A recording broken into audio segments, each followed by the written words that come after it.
Today we're still going to be looking at measures of location, but this time these measures are not looking for the centre, but looking for some other point along our data set. So we're going to be looking at quartiles and percentiles.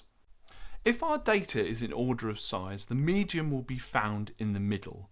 The lower quartile will be 25% of the way along, and the upper quartile will be 75%. We haven't covered percentiles before, but they work the same way as quartiles, but instead of being divided into quarters, the data is divided up into 100, hence these being called percentiles. Note that the quartiles include the median and is labelled as Q, and the percentiles are labelled with a P, each with the number that they represent. Let's have a go at these questions. When we have discrete data, there is a strict method to find quartiles, like there is to find the median. With the median, we use n+1/2 to find the position of the median. With quartiles, we simply find a quarter and 3/4 of n, then we go through a process of rounding up. The lower quartile's position can be found by doing n/4. So we've got 12 pieces of data, divided by 4 is 3. Now, this doesn't mean that the position is the third number yet, because if we have a whole number, we add a half. If it's not a whole number, we always round it up to the nearest whole number. Because this is a whole number, we're just going to add a half. So we're looking at the 3.5th number. This will be the number that's halfway between the third and the fourth. So halfway between the 15 and 16. So our lower quartile will be 15.5. To find the upper quartile, we're obviously going to do 3/4 of n, so n times 3 divided by 4, which will be 36 divided by 4, or 9. If it's a whole number, we add a half. If it's not a whole number, we round it up to the nearest whole number. Because this is a whole number, we're going to add half, so we're looking for the 9.5th value, the one that's halfway between the 9th and the 10th. It's going to be halfway between 30 and 31, and that's obviously going to be 30.5. When we have grouped data, we can use interpolation to estimate whereabouts the quartiles or median are. Please always remember that when we use interpolation, we're assuming that the data is spread evenly in each group. If the data is all clumped together at the end of the group, interpolation won't be very helpful. We find the position as normal, but we don't do any of the rounding. We generally only do the rounding for listed data when n is small.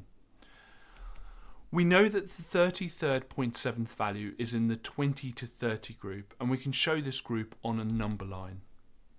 So the mass is going to be at the top of this number line, and we know the group is the 20 to 30 group, so we're going to label these. At the bottom will be our frequencies, or cumulative frequencies.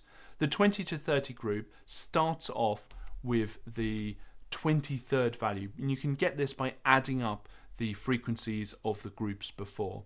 We're looking for the 33.75th value, and the final value in the group will represent 45, or the 45th value.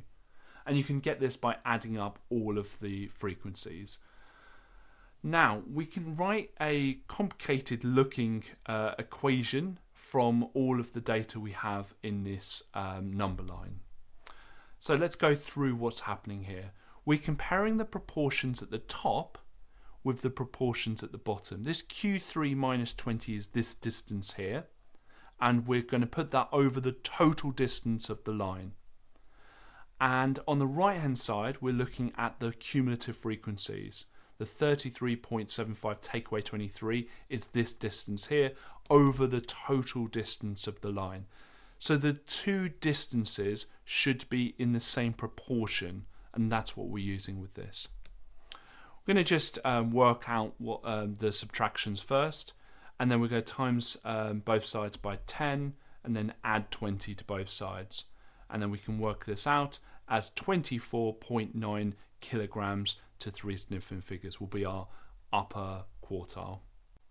When working out percentiles, we're using much the same interpolation method that we've used with quartiles, but this time when we work out the position, it's going to be the percentage times n over 100.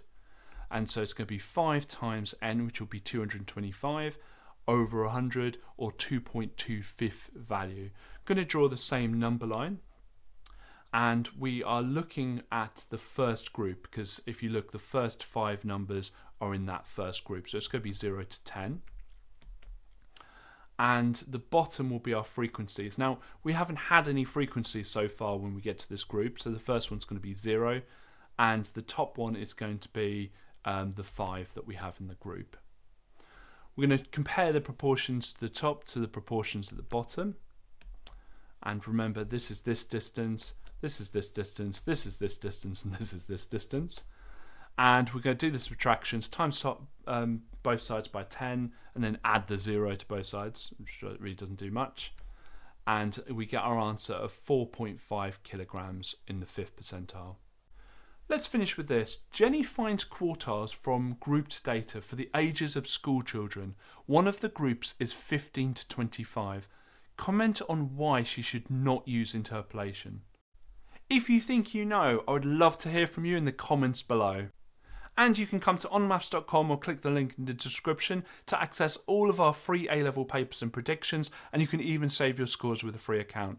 This video is part of a larger A-level course that you can follow along with at onmaths.com.